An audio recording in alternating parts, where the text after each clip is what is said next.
Ravie de vous retrouver pour cette nouvelle vidéo. Alors pourquoi le mois de mai est le mois de Marie? Chaque année, le mois de mai est consacré à la Vierge dans la tradition catholique. Ce temps fort spirituel est l'occasion d'approfondir son lien avec la Mère de Dieu à travers des prières, des processions, des pèlerinages ou des actes concrets de foi. Mais à quand remonte cette tradition? Alors c'est une pratique très ancienne, mais qui s'est par la suite institutionnalisée, mais quand même bien plus tard. Mais déjà, dès le XIIIe siècle, le roi de Castille, Alphonse X le Sage, avait associé dans un de ses poèmes la beauté de Marie à celle du mois de mai. Alors pourquoi le mois de mai? Il ne faut pas aller chercher dans la liturgie, la tradition liturgique, mais il faut plutôt s'orienter vers le cycle des saisons, parce que le mois de mai, c'est le mois de la beauté, des fleurs, du renouveau. C'est le moment où le printemps exprime toute sa vitalité. Et la Vierge n'est-elle pas la plus belle fleur du jardin de Dieu, comme l'écrivait saint Bernard? Donc vous voyez, c'est pour ça qu'on associe traditionnellement le mois de mai à Marie. Alors ensuite, au XVIIe et XVIIIe siècle, ce sont les jésuites qui œuvrent beaucoup à la diffusion de cette dévotion mariale dans toute l'Italie. Ils recommandaient que dans chaque maison, on dressât un autel à Marie, décoré de fleurs et de lumière. La famille était invitée à se réunir pour prier en l'honneur de la Vierge, Marie, et à tirer au sort un billet indiquant la vertu à mettre en application le lendemain. Enfin, c'est le pape Pie VII qui approuve cette dévotion en 1815, permettant ainsi sa très grande diffusion dans toute l'Église.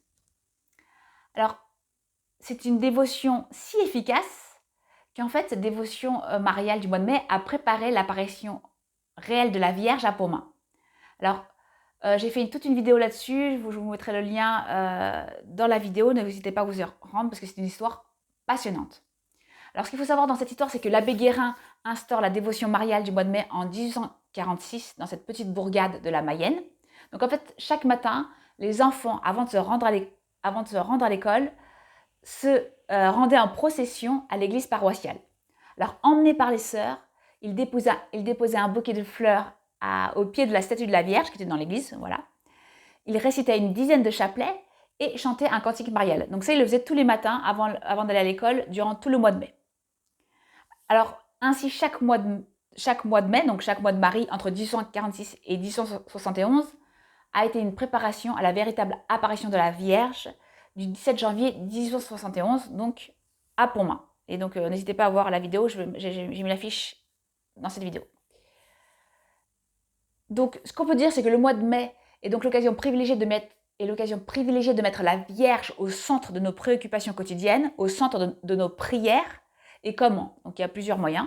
Donc, l'idéal, c'est quand même de réciter un chapelet quotidiennement durant ce mois, en faisant des prières d'intercession ou de louange à la Vierge. Vous pouvez faire ça, ou en effectuant une procession ou un pèlerinage dans un lieu sanctuaire. Ce mois de mai, c'est aussi le moment idéal pour suivre l'exemple de la Vierge et de pratiquer ses vertus. Les vertus de la Vierge, c'est la foi, l'humilité, la charité, la simplicité et l'obéissance. Donc ce mois de mai, c'est vraiment l'occasion de remettre la Vierge au centre de nos préoccupations et de la louer particulièrement pour renforcer vraiment notre lien avec elle, ce qu'elle appréciera beaucoup. Donc j'espère que... Dites-moi en commentaire ce que vous faites, vous, pour le mois de mai en particulier. Et je vous dis à bientôt, au revoir.